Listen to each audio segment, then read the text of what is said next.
بێگومانەوە مێژوویەکی دێرینی ئەم شارە دەرەخات و خەڵکانێکی زۆر لەم گەڕەکانە وەختی خۆی نیشتەجێ بوونە بێگومان دڵتەنگی بۆوان دروستە بێت کە دەبینن گەڕەکەکان بەو شێوەی لاتۆ یا ماڵەکان بەو شێوەی لاتۆ لە هەمووی ئەتوانین بڵین جێگەی داختر ئەوەیە کە بەشێکیان دەڕوخێنرێن دەکرێنە گەراج و دەکرێنە باڵەخانەی دیکە کە ئەمە دەبێت ڕێگری لێ بکرێت و تاو کاتێککە حکوومەتی هەرێمی کوردستان خۆی بڕیار نادات بە نوێژەنکردنەوەی خەڵک بۆی نییە کە دەستکاری بکات جا سەبارەت بەوە مەسعود کاڕژجێگری پارێزگاری هەولێر ئەم بەیانی میوانی ئەمێوە گفتوگوی لەگەڵەکەین سەبارەت بەو گەڕەکە کۆنانی کە مێژوێکی جوانیشیان هەیە بەخێر هاتی بەیانی باش زۆر سپاس بانیتان باش سپاس بۆ ئێوە کاک مەسعود ئەوەی کە گرنگە ڕاگررتنی مێژووی ئەم شارەیە بە جوانی وەکو خۆی کە بووە هەم گەشتارێکی زۆر ئەتوانێت بەلای خۆیان ڕابکێشێت هەم یادەوەری خەڵکانێک لە ناو ناچێت چی کراوە بۆ ئەو گەڕەکانە طبعا ئەگەر ئەمە باسی شاری هەولێری بکەن شارێکی دێرینە چەندە هزار ساڵ لەوەی پێش ئەم شارە دروست کراوە ترنەوە بنەوە دوای هاتووە ئەو شارە ڕەنگە لە سەرەتادا وەختی ئاشکوریەکان و وەختی سەنحاری تەنها قەڵای هەولێر بووە خەڵکی تیاژیاوە لەو کاتەدا پاشان وەکو بڵێنەوە لە دوایینەوە ئیتر شارەکە گەورەتر بووە ئەین تەماشا دەکەی ئەو گەڕەکانی وەکو ناوی خانەقایە ناوی تەعزیلە ناوندراوە هەندێکیان بەگەڕێکی عارەبان دواتر ئەو تەیراوەیە و سێ تاقانەوە ئەو شارە هێواش هێواش دروست بوونە طبعا وەکو جەنابەت ئاماژەت پێکرد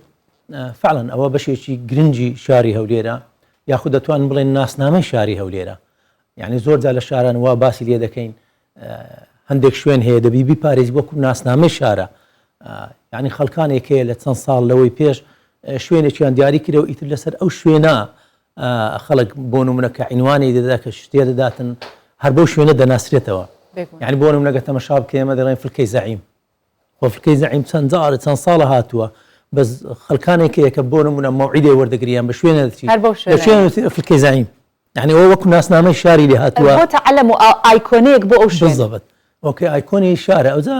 چەندەها شوێنمان هەیە ئەمە لە شاری هەولێر لەو بابەتانە ڕەنگە دەرێ چایخانەی مەسکۆمان هەیە ڕەنگە دەڵێ مەسەن لە گەڕەکی تەعزیل یان خانەقا شتێک هەیە بە ناوی کۆڵانی بەلوعە ینی خەڵکەکە ئەو شتێ لە ناو مێشی مایە کەوتۆتە شوێن دەرێ یاخود باسی مەکتەبەی مرکزی قەدیم دەکەی یان باسی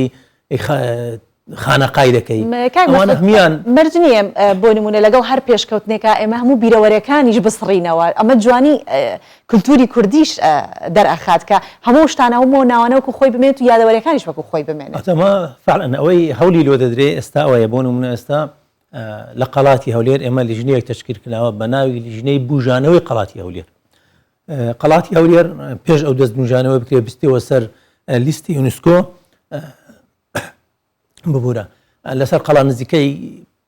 وەکو بڵێن ئەو قەڵاتی قەدیمی وەکو جارە نما بوو زیاتر لە 700 خانەوادەی تیا بوو ئیتر بە سوپاسەوە ئەو کاتە ئەو خانەوادانە هەموو گۆزرانەوە زەویان پێدرا لە نزیک بنەسلاوە ئێستا لەسەر ئەو نەخشە ڕێگایی کە بۆ دانراوە لە لای یونسکۆوە هەنگاو بە هەنگاو ئیشی لەسە دەکرێت بۆ نۆژەنکردنەوەی یعنی ئێستا کە بچی سەردانی قەڵای هەولێر بکەی چەند خانوویەکی هەیە ئەو خانووە دێرینانەی کۆن هەموو لەسەر تڕازی قەدیمی نۆژەن کراوەتەوە یعنی قەدیم چۆن بووە ئێستا وان نۆژەن کراوەتەوە هەر دار و پەردۆکەی خۆشی دووبارە نۆژە نەکرێتەوە هەر بە هەندێک تعلیماتێ وەکو ئاماژەم پێکرد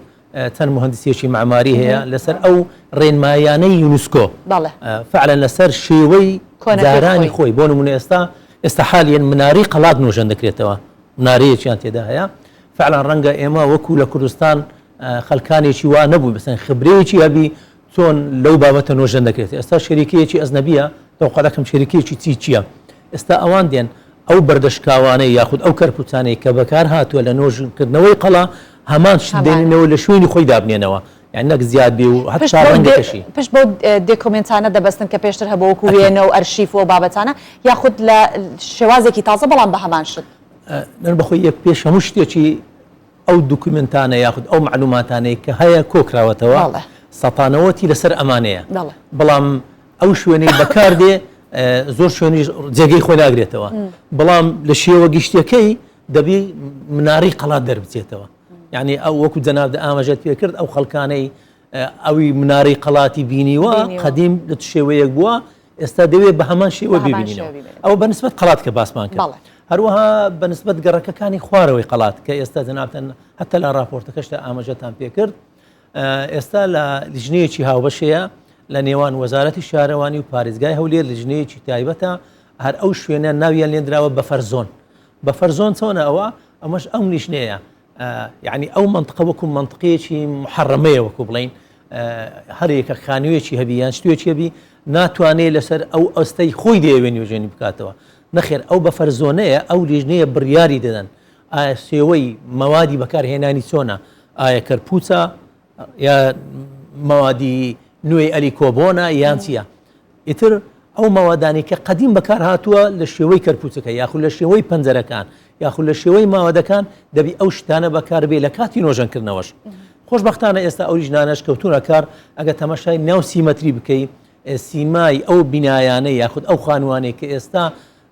دروست دەکرێتەوە دەبێت ئەو سیمایی تێدابیتن کە بەفەرزۆن وەکو بڵێ ڕێپێدراوی بۆ دەکاتن یاخود بە دواتوونی بۆ دەکاتن. زۆر باشە کاک مەسعود، ئێستا بە شێوەیە کە ڕێگە پێنەدراوە، بەڵام هەندێک خەڵک هەن کە لەو گەڕەکانەی تر ئەیکەن بە گەراجی ئۆتۆمبیل و یاخود خۆیان دەستکاریەکەن، چۆن با بڵێن ئیجراعات بەرامبەر ئەوانەکەن؟ بتەوەقعی من ئێستا حالیان ئەوانە ڕاگیراوە، ڕەنگە لە فترەیەک هەبووە خۆ دەزانی لە ساڵی 2014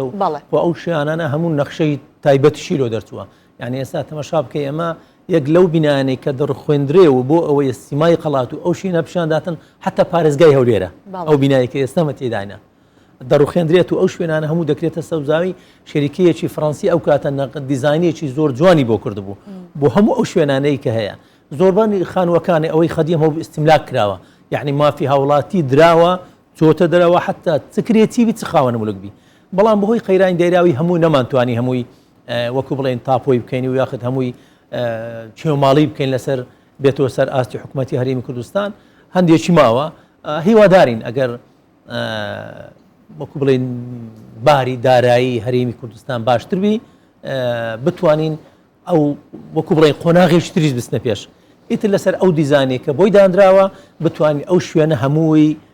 وەکو بڵێ لە شوێنەیەکی وای لێ بکەین کە گەشتار بتانی سەردانی بکاتن، چەند قاوەخانەیەکی ڕێکوپێکی تێدابی، چەند خانوێکی ڕێکوپێکی دابی، بەڵام لەگەڵ ئەوەی قەدیمی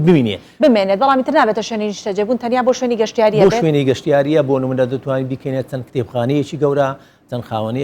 قاوەخانەیەکی گەورە، یاخود هەندێک بنا هەیە بۆ نمونە ئێستا بینایەکەیە لە خوارەوە ئەکو بڵێن ئەو کاتە وەکو پۆلیس بەکاریان دەهینا،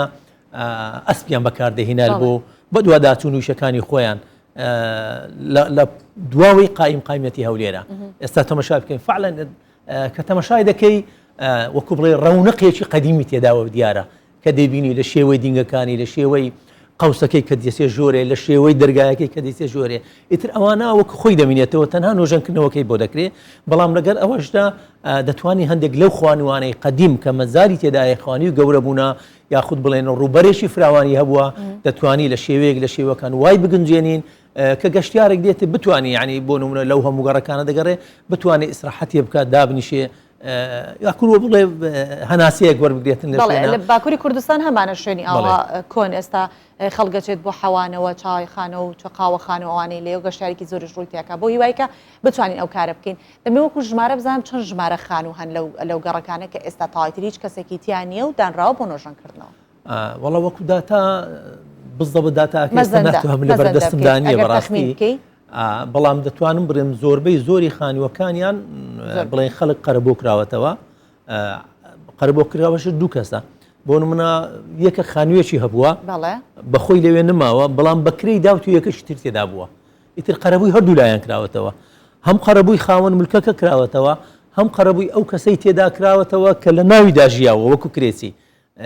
دوو شوێن لە ناو دەرەوەی شاری هەولێر تەرخانکران بۆ ئەم شوانە، هەرناوەکەشی وانە بە ناوی قەرەبووەکانی تەعجیل و خانەقا. یەکیان کەوتوتە لای بنەسڵاوە، ئەوی تریان کەوتوتە لەسەر ڕێگای مەخموور. ئیتر ئەو خەڵکانەی کە لەو شوێنە تێژیاون ئێستا نەماون، تەنها چەند شوێنێکی بچوک بچوک ڕەنگە، بەڵام لەگەڵ ئەوەشدا ڕەنگە تەجاوز و سەرپێچی دەکرێت. چکامە وەخت و خۆی لە پارێزگای هەولێر و بەسوپاسەوە لەگەر شارەوانی یەک ئەو دەرچانی یاخود ئەو شوێنانەی کە داخل دەبوو لۆ ناوی هەموو بلۆگڕێژکران بۆ ئەوەی نەتوانی خەڵک بچیتەوە ناوی جارێکی تر، جارێکی تووشی ئەوە نبینەوە قەرەبوو بکرێتەوە و خێزانێک بستە ناوێ و دەرناچم و لەو تووشی ئەو کێشە ئەوانە بینەوە. زۆربەی زۆری ئێستا حەسر کراوە، یعنی خەڵک ناتوانانی بچیتە ناوی، بەڵام بەداخەوە کە تەماشا دەکەین فعلەن بەهۆی ئەو چەند ساڵی کە ڕاوەستاوە هەندێک بەشێکیان ڕووخاون بەشێکیان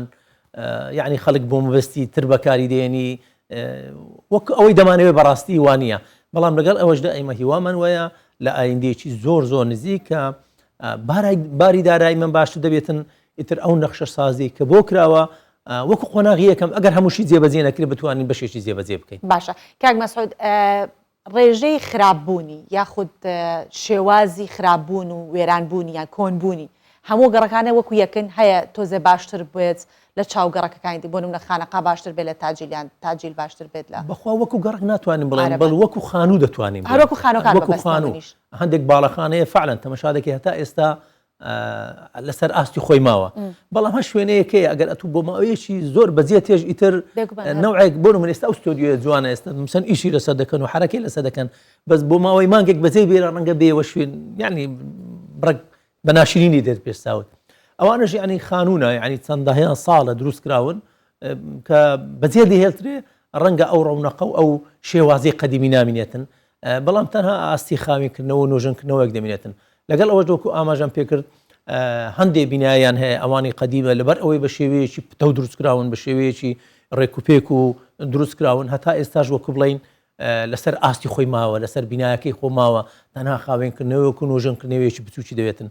ئەو خانوانەی قەدیم دروستکراون ئەگەم مقارنە بکەین لەگەڵ ئەو خانوانی ئێستا دروست دەکرێت بۆ من ئێستا بچێت سەخەڵات تەمەشا دەکەی ئەو خانوانە سن حتا شێوەی دروستکردنی ئەو مەوادانەی کە بەکار هاتووە یاخود شێوازی دروستکردنەکەی بۆ نمە دیوارەکانیان ڕەنگە لە هەندێک شوێن نزیکەی زیاتر لە 75 سانتیمەترە بەرینی یعنی ئەو کاتەوایان دروست کردووە بەرگەی گەرما و سەرمای ئەو کات بگرێ ڕەنگە وەکو ئێستا تەکیف و موبەڕیدە و ئەو شتانە نەبووە یعنی سارکردنەوە بەکاربێن و یاخود گەرمکردنەوە بەکاربێنن لە ڕووی ئەندازەی وایان بەکارهێناوە ڕەنگە پێویستیان بەوانە نەبووە لەسەر شێوازی دروستکردنەکەی کەواتە ئەو کاتیش بڵێن ئەو کات ئەو تەکنۆلۆژیایان بەکارهێناوە کە خۆیان پاراستووە لە گەرمای هاوین و بڕومنە لە سەرمای زستان و چ لە شێوەی دروستکردنی بینایەکەیە چ لە شێوەی ئەو ماوەدانەی کە بەکار هاتووە. بەڵێ ئێمە سپاس دەکەین مەسعود کاڕەجێگری پارێزگاری هەولێرە بەیانیە لەگەڵمان بوو بۆ هیواییکە بە زووترین کات ئەو گەڕەکانە نۆژەن بکرێنەوە و سیمایکی جوانتر بە شارەکە ببەخشن وەجگەلەوە گەشتارێکی زۆرش بۆ لای خۆیان ڕاکێشن. سپاس زۆر سپاس.